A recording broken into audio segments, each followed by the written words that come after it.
Welcome to the Real Estate Espresso Podcast, your morning shot of what's new in the world of real estate investing. I'm your host, Victor Menashe. Today's show is a little bit of a rant. I get morally offended and outraged when I see people in the general public being taken advantage of. Sadly, I see this happen in all kinds of industries, ranging from healthcare to law to construction. On today's show, I came across a homeowner who was looking to renovate her home. We're talking about the addition of a 12 by 14 bedroom, the redesign of a room to create an ensuite bath, new siding, new windows, new insulation, the addition of a garage, and some landscaping. The contractors were quoting her an all-in cost of close to $400,000. My initial reaction was to say she could build an entirely new house for that price. A detailed review of the quotes show the problem. A simple amount of education could save this homeowner hundreds of thousands of dollars, and I consider these types of quotes to be outright theft. It's true, there's nothing criminal about charging a high price. If a grocery store starts charging $10 for a Kit Kat chocolate bar, there's nothing compelling you to spend $10 for a chocolate bar. You know that it's fairly priced at under $1 and you pass on the opportunity. But when that happens, then everything else in the grocery store is called into question. You know the value of a chocolate bar. What about raspberries or caviar or finely ground rice flour? You can't be an expert at everything. So if you don't know construction pricing, and more than one general contractor gives you a high price, you might be tempted to think it's normal. Let's look at a few specific examples from the quotes this poor homeowner received. Let's start with the bathroom. It's a relatively small bathroom at 5 by 12 feet. The quote for the tile work was for $10,000. Now, if we tile the entire bathroom, across the entire floor, the shower floor, all the walls, right up to the ceiling, even behind the cabinets, there's 332 square feet of tile area. Let's say we hire an expensive tile installer at $8 per square foot for the installation. And let's say we spend $6 per square foot on the tile, which is more than triple what a builder would pay.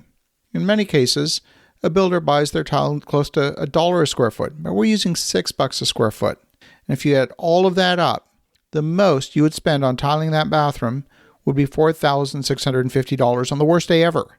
How the contractor justified their quote of $10,000 is a mystery to me.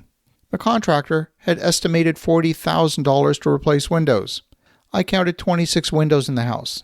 Normally, window installation should cost about $250 per window. That totals $6,500 for a window install.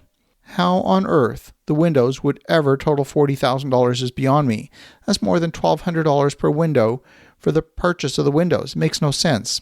Even if you spent $550 per window for a triple pane window, the quote was more than double what it should cost. The quote included new siding for the exterior of the home.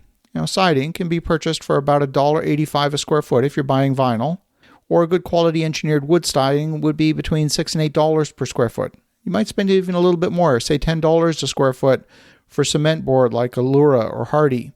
Installation cost for the siding should be around $6 a square foot for the wood or the vinyl, and about $10 a square foot for cement board.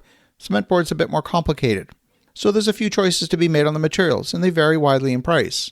The total perimeter of the house is 222 linear feet. This is simple math. You multiply out the square footage to get the total cost. My estimate is a high-quality engineered boarding would cost about $25,000, and vinyl about half that, $12,500. Well, the general contractor quoted $35,000 for the wood product and $25,000 for vinyl. So the question is, how does the average homeowner avoid paying these types of inflated retail prices for modest construction work? Simple home remodeling projects like this are small projects. The really small contractors are the ones who are often gouging customers. I call these contractors two guys in a pickup truck. Everything about them is inconsistent.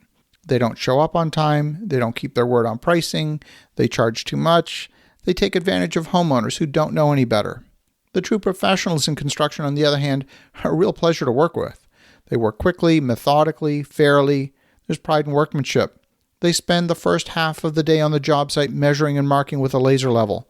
They're slow and careful at the beginning, and then they accelerate when it comes time to do the actual construction. They're faster than you could imagine.